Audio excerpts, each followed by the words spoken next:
विधानसभा में विपक्ष के धरने से जुड़ा बड़ा अपडेट सामने आ रहा है। संसदीय कार्य मंत्री जोगाराम पटेल व गृह राज्य मंत्री जवाहर सिंह मैडम पहुंचे हैं विधानसभा। दोनों नेता कर रहे नेता प्रतिपक्ष से वार्ता। नेता प्रतिपक्ष टीकाराम जूली के कक्ष में वार्ता चल रही है। विधायकों का धरना समाप्त करने को लेकर यह कोशिश हो रही है। इधर प्रतिपक्ष ने विधानसभा में रजाई गद्दे मंगाए हैं। पूरी रात विधानसभा में रहने की विपक्ष की तैयारी है। तो जिस तरीके से जो हंगामा हुआ था विधानसभा में दादी शब्द को लेकर, अब ये जो हंगामा है गतिरोध तक पहुंच चुका है और ये गतिरोध ज्यादा बढ़ता ही जा रहा है। लेकिन इस बीच एक और ये जानकारी और ये बड़ा अपडेट सामने आया है कि संसदीय कार्य मंत्री जोगाराम पटेल और गृह राज्य मंत्री जवाहर सिंह मैडम नेता प्रतिपक्ष से वार्ता कर रहे हैं। और हमारे संवाददाता सुनील यादव फोन लाइन पर जुड़ गए हैं। सुनील, अभी अपडेट दीजिए, क्या चल रहा है? बिल्कुल रिका, देखिए कि दिन भर आज जो गतिरोध चला है सबने देखा है और अब देर शाम चूंकि 6 विधायकों को जो निलंबित किया गया था उसके बाद में जो बाकी तमाम कांग्रेस के विधायक है उस निलंबन के खिलाफ, साथ ही साथ जो मंत्री द्वारा शब्द कहे गए थे जिन कांग्रेस को आपत्ति थी उन शब्दों पर माफी मांगने को लेकर, तमाम मुद्दों को लेकर सदन के अंदर ही जो कांग्रेस विधायक है वो धरने पर बैठ गए थे। और इसके बाद अभी चूंकि रात हो चुकी है तो कांग्रेस विधायकों ने विधानसभा में ही रजाई और गद्दे मंगवा लिए थे। रजाई गद्दे आने के बाद और ज्यादा जो माहौल है वो बना। तो अभी कुछ ही देर पहले जो सबसे बड़ा अपडेट है, कुछ देर पहले संसदीय कार्य मंत्री जोगाराम पटेल और गृह राज्य मंत्री जवाहर सिंह मैडम विपक्ष यानी कांग्रेस विधायकों से वार्ता करने पहुंचे हैं और वार्ता भी चल भी रही है। चूंकि समझौता करने का प्रयास कर रहा है सत्ता पक्ष भी कि विपक्ष के जो तमाम विधायक है उनसे समझाइश की जाए और ये गतिरोध है इसको तोड़ा जाए। इसको लेकर जो बीजेपी से संसदीय कार्य मंत्री और गृह राज्य मंत्री दोनों नेता प्रतिपक्ष टीकाराम जूली के कक्ष में वार्ता कर रहे हैं और इसमें समझौता निकसे इस तरह की वार्ता बताई जा रही है। अब ये इंतजार करना होगा कि कब तक ये वार्ता पूरी होती है, क्या वार्ता में कुछ नतीजा निकलता है, सकारात्मक नतीजा निकलता है या नहीं, ये देखने वाली बात होगी। क्योंकि इससे पहले भी जो गतिरोध तोड़ने के लिए, धरना समाप्त करने के लिए बातचीत हुई थी लेकिन उसमें नतीजा नहीं निकला था। संभवतः ये कयास लगाए जा रहे हैं कि इसमें कोई ना कोई जो नतीजा है वो निकलेगा। रीचा, बिल्कुल जाहिर है सुनील, क्योंकि आपकी दादी को लेकर जो ये बयान दिया है अविनाश गहलोत ने, उनकी मुश्किलें तो बढ़ ही रही है, साथ ही बीजेपी परेशान भी हो रही है। सुनील, जिस तरीके से फिलहाल वार्ता तो चल ही रही है कि शायद गतिरोध खत्म हो जाए, लेकिन इधर जब कांग्रेस पार्टी की तरफ से ये रजाई गद्दे मंगाए गए हैं तो इससे तो ये लग रहा है कि कांग्रेस पार्टियां शांत नहीं होने वाली और गतिरोध को खत्म नहीं करना चाहती। बिल्कुल, देखिए रीचा, इसमें जिस शब्द का जिक्र कर रहे हैं कि जो मंत्री के द्वारा आपकी दादी जो शब्द है उस शब्द के बाद में ही विधानसभा में हंगामा मचा था और हंगामा काफी जोरदार हुआ था। सभी ने देखा किस तरह से जो कांग्रेस विधायक है वो स्पीकर के पास पहुंच गए थे और कुछ होटोक भी हुई थी। बताया भी जा रहा है कि कुछ अमर्यादित जो एक्टिविटी है वो विधानसभा सदन में हुई थी। उसके बाद में जो 6 विधायक जो सबसे ज्यादा ये हंगामा कर रहे थे, 6 विधायकों के खिलाफ निलंबन प्रस्ताव लाया गया। सरकारी जो मुख्य सचेतक है जोगेश्वर गर्ग वो जो निलंबन प्रस्ताव वो लेकर आए। इसके बाद में विधानसभा अध्यक्ष ने 6 विधायक जो है उनको निलंबित किया। इसके बाद में कांग्रेस विधायक वहीं सदन के अंदर धरने पर बैठ गए। चूंकि जो सदन है उसको 24 तारीख तक के लिए स्थगित कर दिया गया है, लेकिन जो सदन स्थगित होने के बाद भी तमाम कांग्रेस विधायक है वहां पर बैठे हैं। इसके पीछे वजह यह भी बताई जा रही कि अगर विधायक यहाँ धरने पर नहीं बैठते और एक बार सदन से बाहर निकल जाते तो जो 6 विधायक है वो अंदर नहीं आ सकते थे क्योंकि उनका निलंबन हो चुका है। लिहाजा कोशिश यही है कांग्रेस विधायकों की कि ये जो निलंबन हुआ है इसको किसी भी तरह से वापस लिया जाए। क्योंकि ये निलंबन 1 दिन या 2 दिन का नहीं है, पूरे विधानसभा सत्र से 6 विधायकों को निलंबित किया गया है। तो कांग्रेस की कोशिश रहेगी, क्योंकि जब सदन में किसी जो पक्ष से जितने ज्यादा विधायक रहते हैं, जितने ज्यादा सदस्य रहते हैं, तो उनका जो एक बहुमत है वो होता है। लिहाजा कांग्रेस इसी कोशिश में है कि निलंबन वापस लिया जाए या फिर 1 या 2 दिन के लिए इनका निलंबन काल वो रहे, इसको लेकर ये पूरा जो मसला है ये बना हुआ है। और अभी चूंकि जब इस तरह की खबरें बाहर जाती है तो कहीं ना कहीं दोनों ही पक्षों की जिम्मेदारी बन जाती है। सत्ता पक्ष भी ये चाहता है कि गतिरोध टूटे ताकि किसी तरह की जो निगेटिविटी है विधानसभा सत्र को लेकर सत्ता पक्ष के बारे में वो ना जाए। इसको लेकर ही दोनों ही जो मंत्री है उनको संभवतः भेजा गया है कि किसी भी तरह से जो वार्ता है वो की जाए और जो एक समझौता है वो किया जाए। जिस तरह से रजाई गद्दे मंगवाए गए हैं उससे यही लग रहा है कि कांग्रेस जो है वो यहाँ पर आर पार के मोड में है।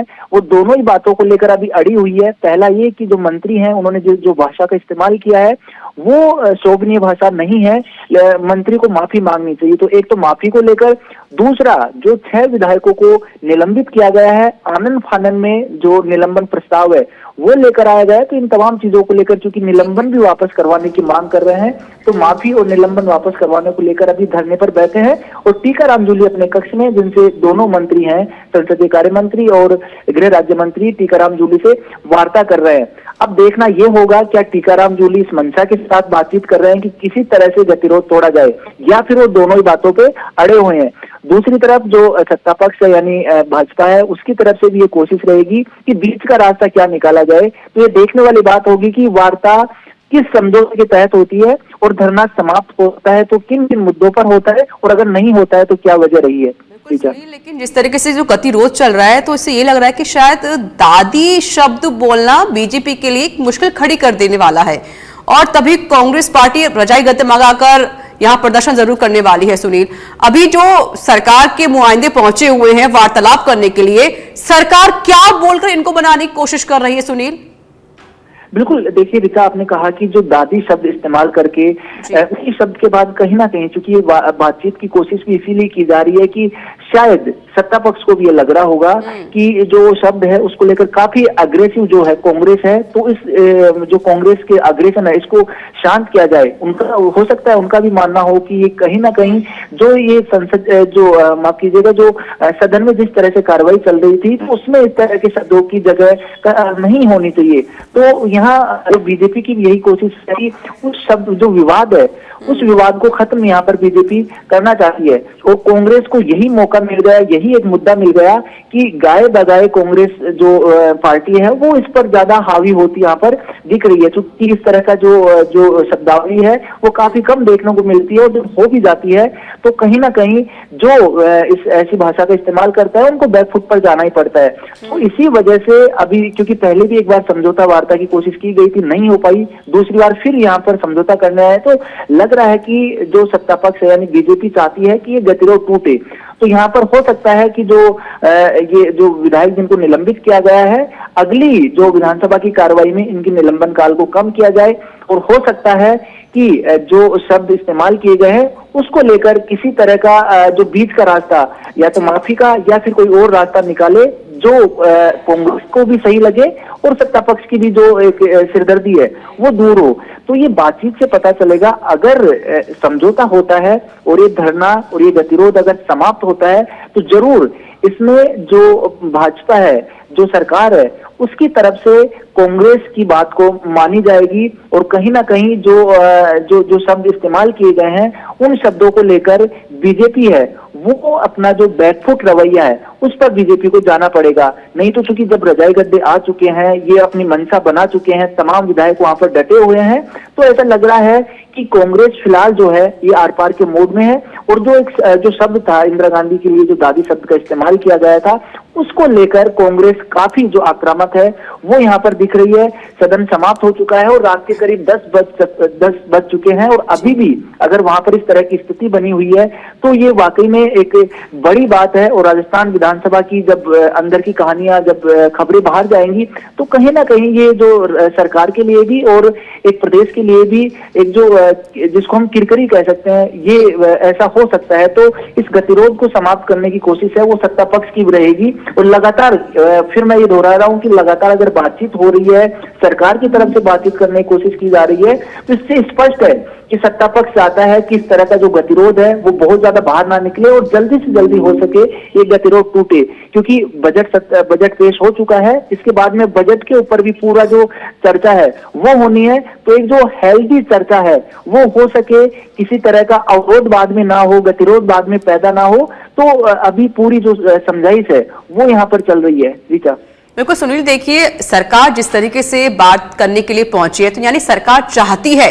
कि भाई ये गतिरोध खत्म हो और ढंग से जो विधानसभा है उसे कार्रवाई चले, लेकिन सॉफ्ट कॉर्नर तो अपनाया है बीजेपी ने। तो क्या हम ये भी मान सकते हैं कि वाकई कहीं ना कहीं बीजेपी को यह एहसास हुआ है कि अविनाश गहलोत ने जो बोला, जो जिस शब्द का इस्तेमाल किया वो गलत था, तभी यहां पर वार्तालाप करने के लिए पहुंची हुई है बीजेपी? रीचा, ऐसा कहा जा सकता है। ये सब चीजें जब वार्ता के बाद होंगी, लेकिन जिस तरह से आपने कहा कि सॉफ्ट कॉर्नर, बिल्कुल बीजेपी अगर बातचीत की कोशिश कर रही तो इस पूरे मामले में बीजेपी अपने जो सॉफ्ट कॉर्नर है उस पर आ गई है। अब ये देखना होगा कि जो कांग्रेस दल है वो इस मुद्दे को लेकर किस हद तक जा सकता है, क्योंकि धरना चल रहा है और धरने को लेकर अभी क्योंकि शर्तें मनवाने की कोशिश की जा रही है कांग्रेस के द्वारा, और सबसे बड़ी शर्त यही होगी कि जो निलंबन है इसको वापस लिया जाए, क्योंकि अगर निलंबन वापस होगा तो वापस से पूरे संख्या बल के साथ विधायक है वो सदन में मौजूद रहेंगे और फिर जब माफी की भी मांग करेंगे। तो पहला जो कांग्रेस का जो शर्त है वो यही लग रहा है इस पूरे मामले में कि वो माफी की बात बाद में करेंगे, पहले निलंबन रद्द को लेकर जो है वो यहाँ पर शर्त रखेंगे। अब जब देखिए सुनील, जाहिर है कि अगर यहाँ पर सरकार अपना बड़ापन दिखा रही है तो विपक्ष पार्टी को बड़ापन दिखाना पड़ेगा, तभी ये गतिरोध खत्म हो सकता है। चलिए मेरे साथ बने रहेगा सुनील, मेरे सवाल आपसे और भी रहेंगे।